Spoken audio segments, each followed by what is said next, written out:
नमस्कार साथियों, इस लेक्चर में हम बात करेंगे इलनेस एंड इलनेस बिहेवियर की। तो चलिए बिना टाइम गंवाए हुए पूरे टॉपिक को अच्छे तरीके से हम डिस्कस करते हैं। बात करें हम illness definition. Illness refers to a subjective feeling of being unwell where a person perceive that their body और mind is not functioning normally. It may और may not be associated with a medically diagnosed disease. देखिए, definition की बात करें हम, definition क्या कहती है इसमें।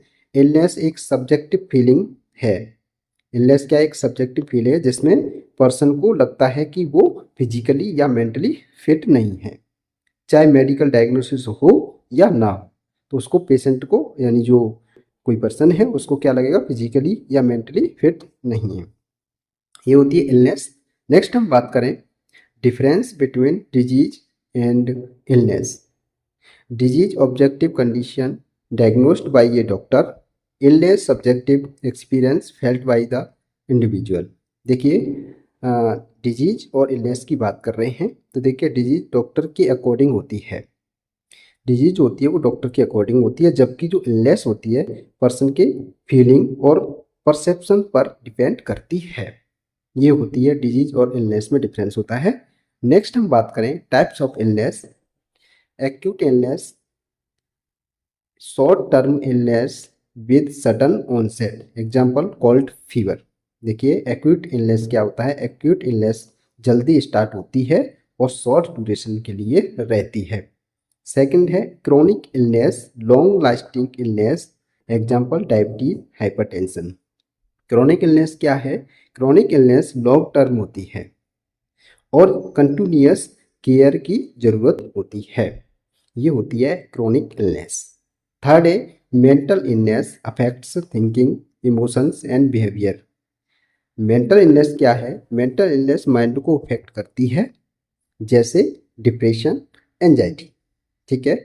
फोर्थ है psychosomatic illness, physical illness caused bye psychological factors.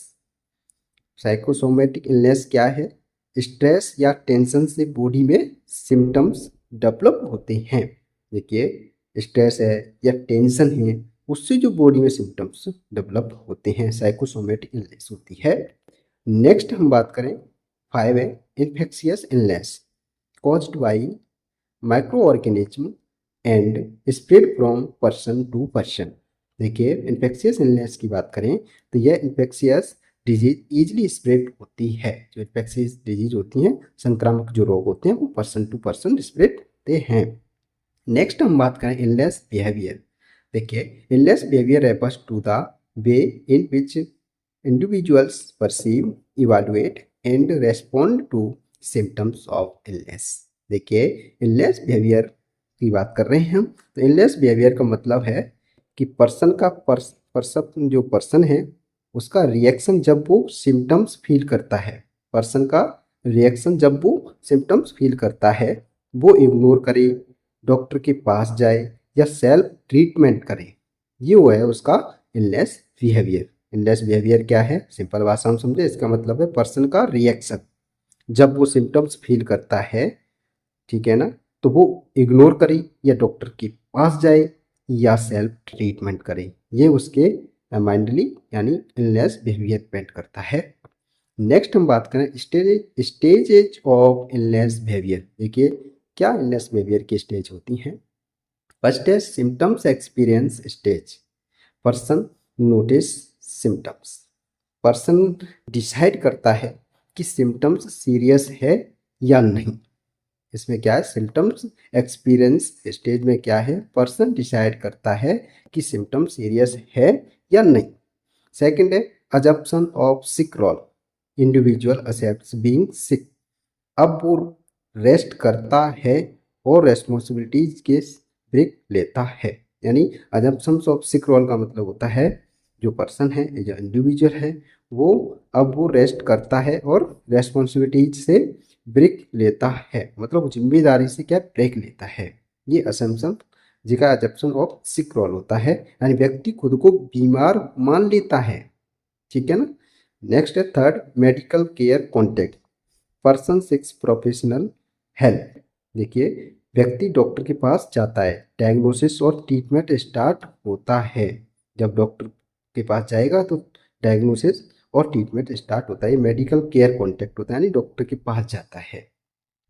For a depend patient role, patient follow doctor's advice, मरीज डॉक्टर के निर्देशों का पालन करता है।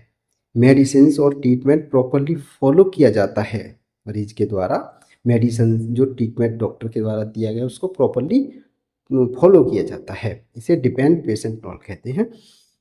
5 है इसमें रिकवरी या rehabilitation stage, patient recovers and resumes normal life, यानी मरीज ठीक होकर सामान्य जीवन में लौटता है, यानी रिहेबिलिटेशन मतलब पुनर्वास दोबारा फिर से रिकवर, ठीक है ना। पेशेंट क्या है, रिकवरी स्टेज में आता है, यानी मरीज ठीक होकर सामान्य जीवन शैली में यानी सामान्य जीवन में लौटता है, यानी ग्रेजुअली पर्सन अपनी डेली एक्टिविटीज रिज्यूम करता है, ये होता है रिकवरी या रिहेबिलिटेशन स्टेज। नेक्स्ट बात करें फैक्टर्स अफेक्टिंग इलनेस बिहेवियर। देखिए इलनेस बिहेवियर के फैक्टर्स अफेक्टिंग, यानी इलनेस बिहेवियर को जो क्या फैक्टर है जो अफेक्ट करते हैं, देखिए cultural beliefs, social background, economical condition यानी economic condition, education level, availability of health care, ठीक है। देखिए सांस्कृतिक मान्यताएं, सामाजिक स्थिति, आर्थिक स्थिति, शिक्षा स्तर, स्वास्थ्य सेवाओं की उपलब्धता। देखिए इलनेस बिहेवियर डिपेंड करता है कल्चरल पर, सोसाइटी पर, एजुकेशन पर और इनकम पर, ठीक है। ये क्या है, फैक्टर्स होते हैं जो कि इलनेस बिहेवियर के फैक्टर्स अफेक्टिंग, ये मैंने आपको डिस्कस किए हैं। नेक्स्ट हम बात करें इसका इम्पोर्टेंस देखें इस टॉपिक का, तो देखिए महत्व क्या है। देखिए understanding illness behaviour help in better diagnosis, effective treatment, improving patient care, ठीक है। इलनेस बिहेवियर को समझना मदद करता है कि सही डायग्नोसिस में, बेहतर इलाज में, मरीज की देखभाल सुधार में, ये क्या है, ये टॉपिक के बारे में हमने महत्वपूर्ण जानकारी प्राप्त की। जैसे डॉक्टर अगर इलनेस बिहेवियर समझ ले तो ट्रीटमेंट और इफेक्टिव हो जाता है। डॉक्टर्स वगैरह होते हैं वो अगर इलनेस बिहेवियर को अच्छे से समझ जाएगा तो ट्रीटमेंट को और इफेक्टिव दे सकता है। तो देखिए ये टॉपिक हमने डिस्कस किया है, छोटा सा टॉपिक था। नेक्स्ट जो भी हम लेक्चर लेंगे उसमें नेक्स्ट टॉपिक डिस्कस करेंगे। इस अब इस लेक्चर में इतना ही। Thank you so much.